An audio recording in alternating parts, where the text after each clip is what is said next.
all, Chek. Welcome back to my video blog. It's Dr. Happiness Week at the Chek Institute.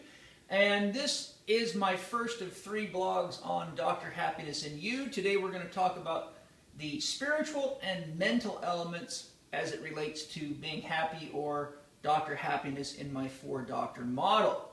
To begin with, I'm going to sing you my Dr. Happy song, which I teach my Holistic Lifestyle Coach Level 2 students as part of their training.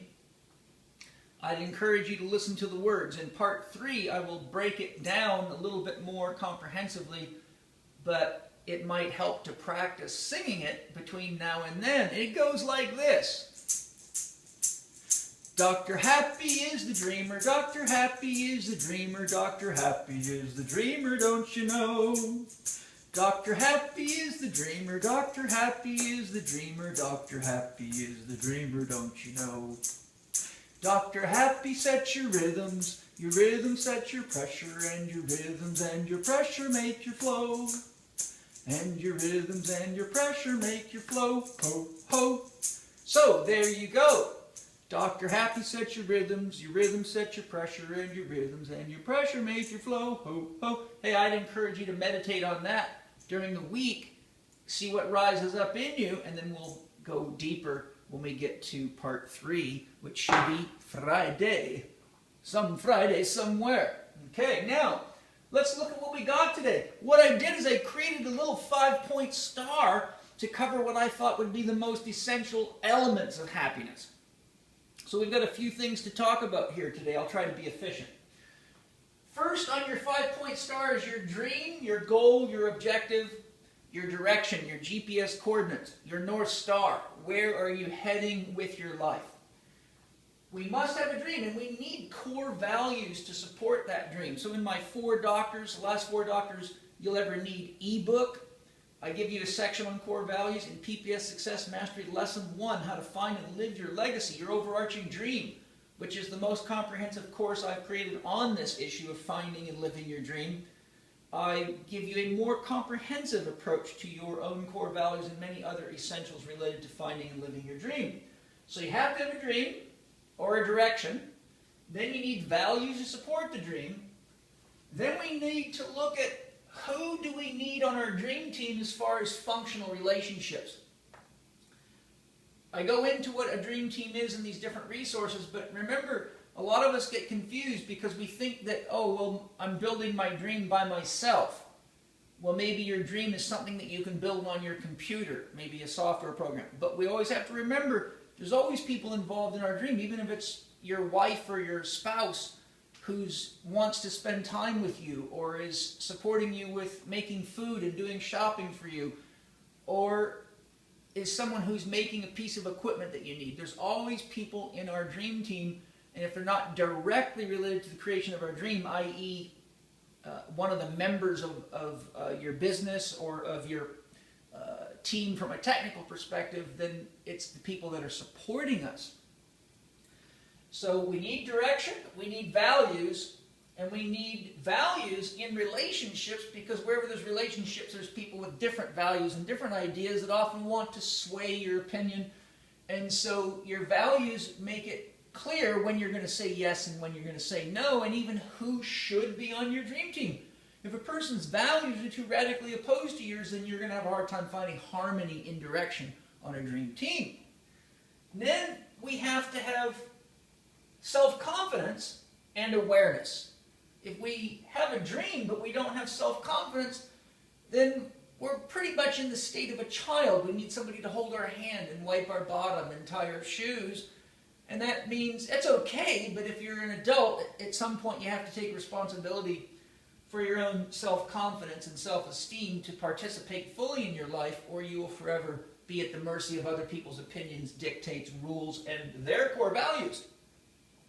It's as they say with goal setting.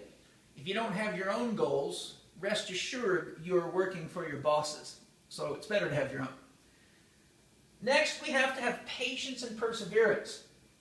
The dream creative process often requires that we look for new ways of experiencing, new ways of expressing ourselves, new ways of doing things. So that requires an open-minded process. it doesn't come easy. There's a lot of people out there that are fairly immature. They don't have a lot of life experience. So they need to go out and spend time exploring. There's a lot of people out there that unfortunately have an input-output creative model in their head. If I put this much money in, then this much money is going to jump out the other end. In other words, all I got to do is do this, buy this, and everything will be fine. But most of us that run businesses and have adult lives realize that we've put money into lots of things and the money didn't jump out the other end, but a lot of problems were in between those two because there's a process involved. So we need patience and perseverance because we're often gathering information. We're going through an actual creative process. I have a lot of experience at creating things myself as an inventor, an educator, the founder of an institute, and the list goes on. So I can tell you that watching the creative process in other people, it's easy for me to identify where people are getting hung up because they don't have enough experience or understanding of the creative process. So James Webb Young has a 5-stage creative process. Amit Goswami speaks, I think, of a 4-stage creative process in his book on creativity, which I highly recommend. But first we have to gather resources. If you're not sure what your dream is, or even if you are sure what your dream is, you still have to gather resources. There's almost always something that needs to be done or figured out. Next, you need to look at the resource and find out what the relationships are between the resources you have. For example, what are the basics that all the resources hinge upon? So if your dream is to build swimming pools, well, there's one thing that's common to all of them: a hole in the ground. Another thing that's common to all of them: concrete. Another thing that's common to all of them: plumbing.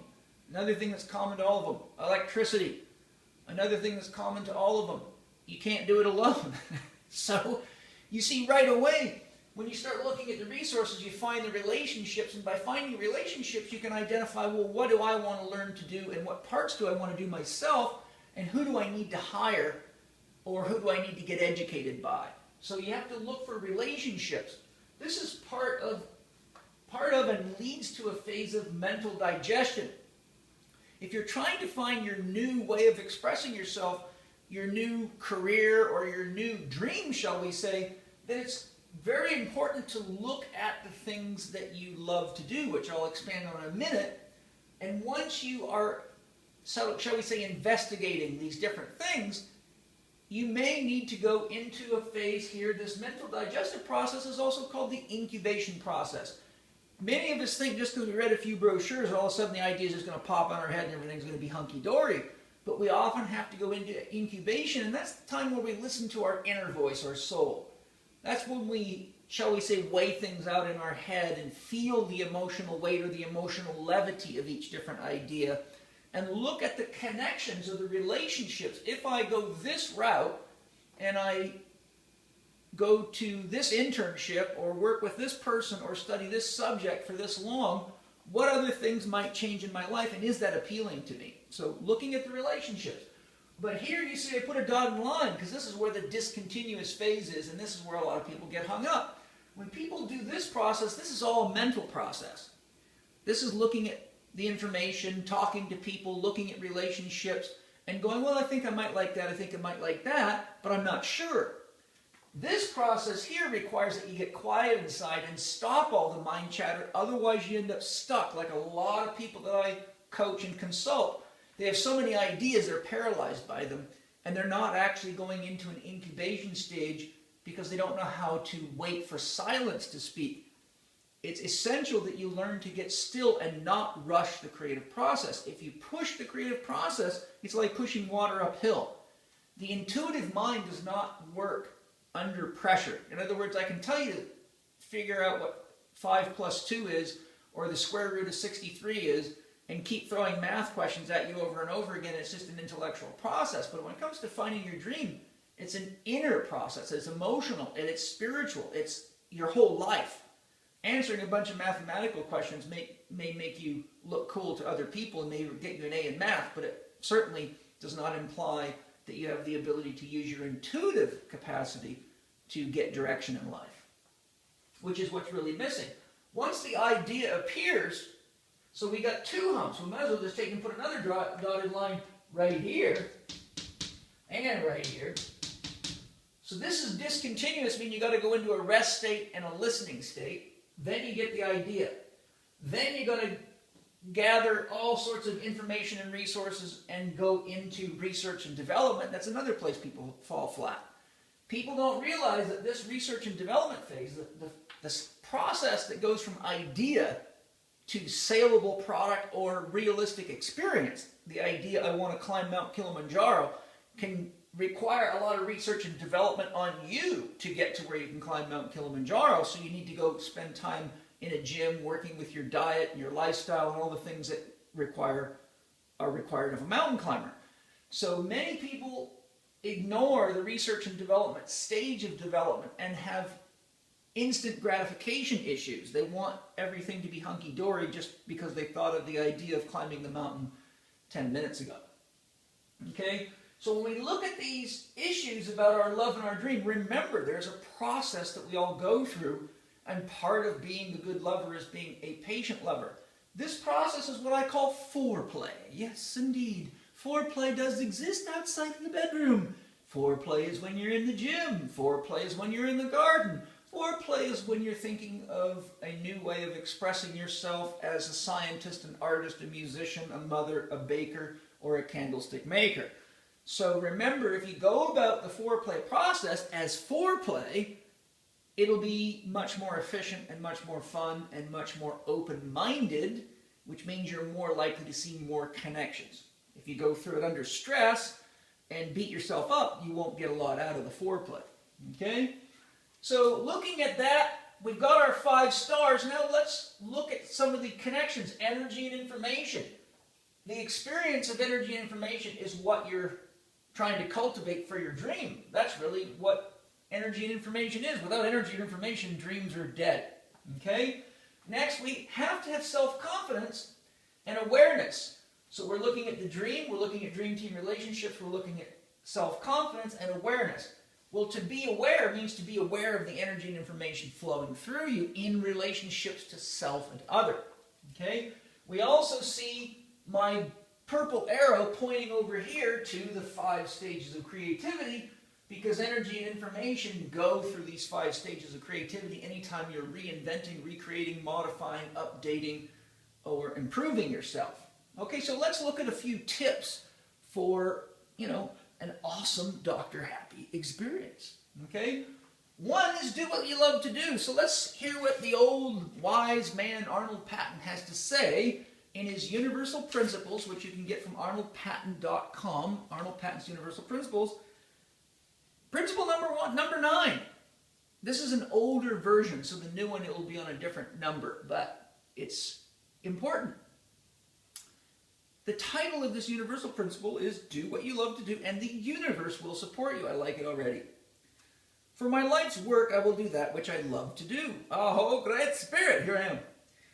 The universe supports me in all ways for doing what I love to do. I like it so far. Regardless of what we do not love to do, recognition of what we do not love to do initially alters our perception and then leads to the desire for change. Isn't that true? Recognition of what we do not love to do initially alters our perception and helps us require the knowledge or the awareness of what we don't love to do. We'll see that's important. Okay? And then leads to the desire for change. In order to move to a more ideal place, we must first make peace with where we are now. Another key thing. You've got to make peace with where you're at in your life right now, or you carry all that stress into your creative process.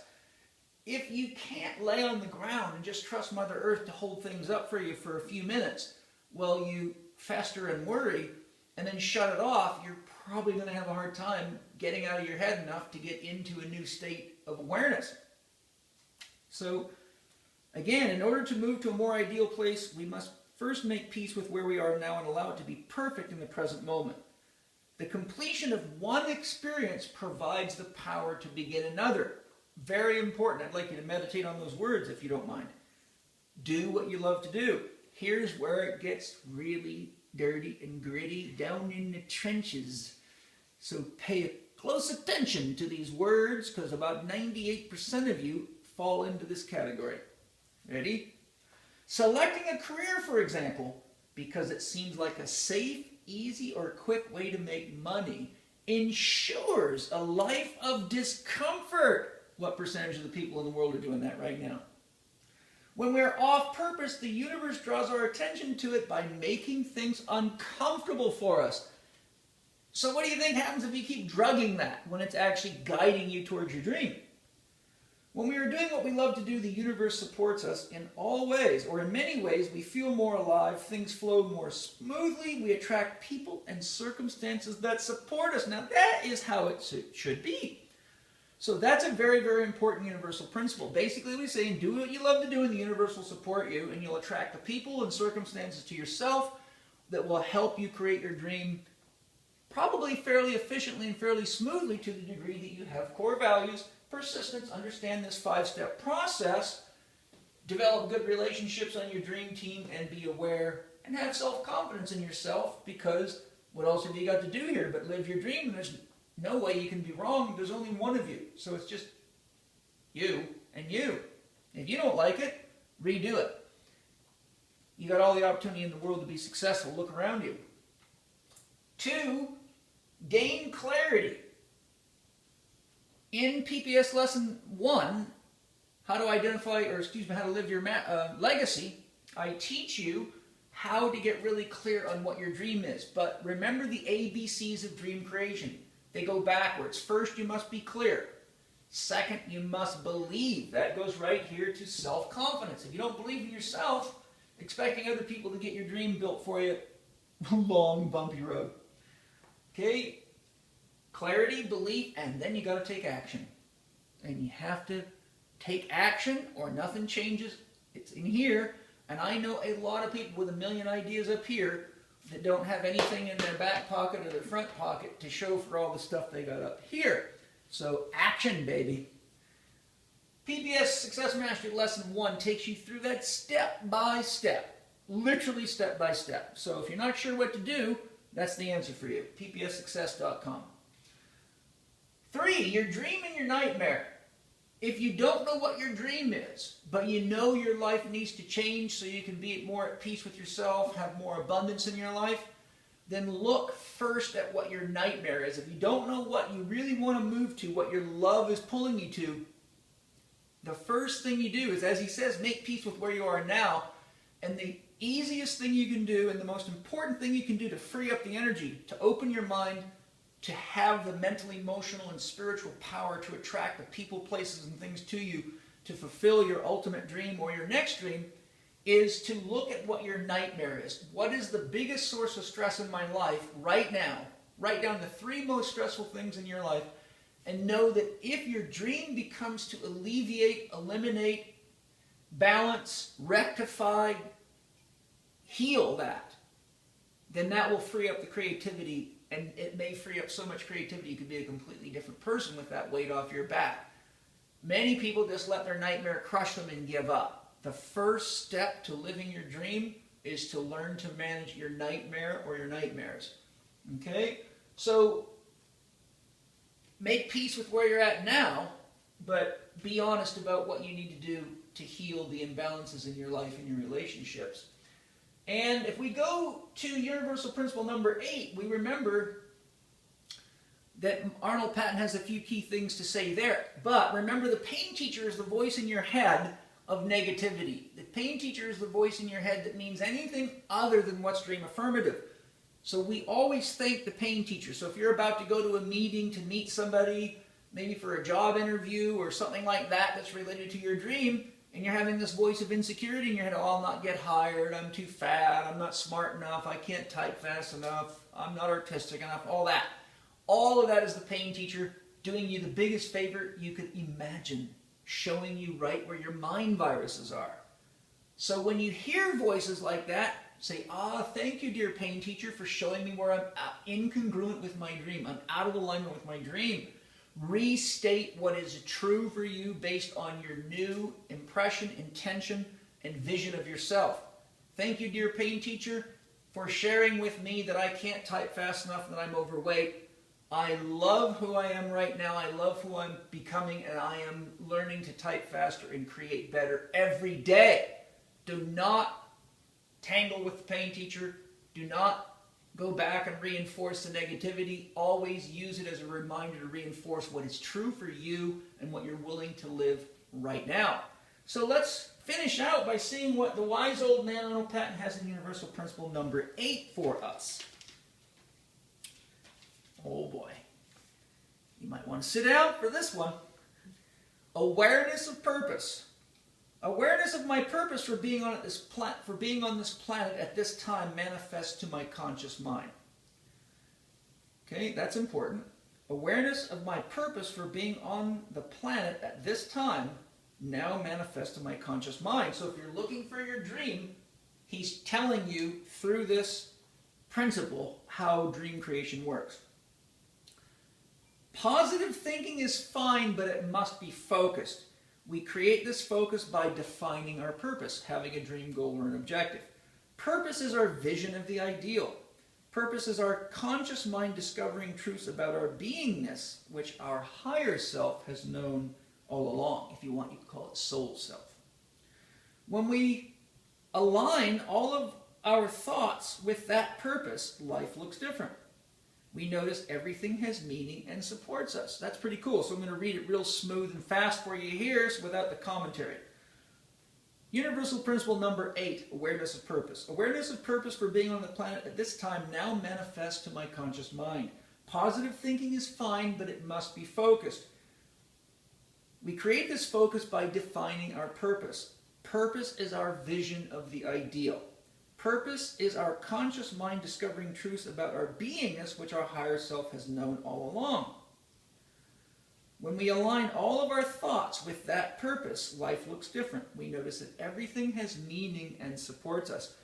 Now, some of this stuff sounds like lofty, kind of old man sutra gibberish. And to many people, it's that's not how life works. But the truth of the matter is, it does work that way. I've been at this for almost 53 years, right around the corner. And let me tell you, I probably had times in my life where I read that and said, oh, what a bunch of bullshit. The truth of the matter is, I was wrong. The more I've lived the principles I share, the more magical my life has become. And all I can share with you from my own personal experience is that nothing that I share with you on these blogs is not true to my own experience, which is the only thing I can own and share with you. And what I can share with you for sure is the process that I'm taking you through, and that I take you through in my courses, my advanced training programs, does work, because not only have I used it with me, I've helped thousands of other people find their dreams, create healthy bodies, healthy emotions, and healthy minds, and have balanced lifestyles. And I'd love to help you. So if you'd like my help, feel free to look at PPS Success Mastery lessons, particularly 1 through 3 in this regard. Look at my book, How to Eat, Move, and Be Healthy, because the biggest thing that stops people from creating their dreams is stress. And I have a whole chapter on stress that explains the basics to you so you can learn to meet your basics and get your needs met. I have a course called the 1, 2, 3, 4 for overcoming addiction, obesity, and disease that helps you go deeper into this if you've got challenges with addiction, obesity, and disease. And I have holistic lifestyle coach training for entry level 1 and for entry level to the exercise coach program, where I teach you the science of exercise and the equivalent of being a personal trainer. You can go that route too. Feel free to visit chekinstitute.com, look at our courses, look at our resources. There's piles and piles of stuff available for you there. Hope you're enjoying the video series. I will see you soon with part 2.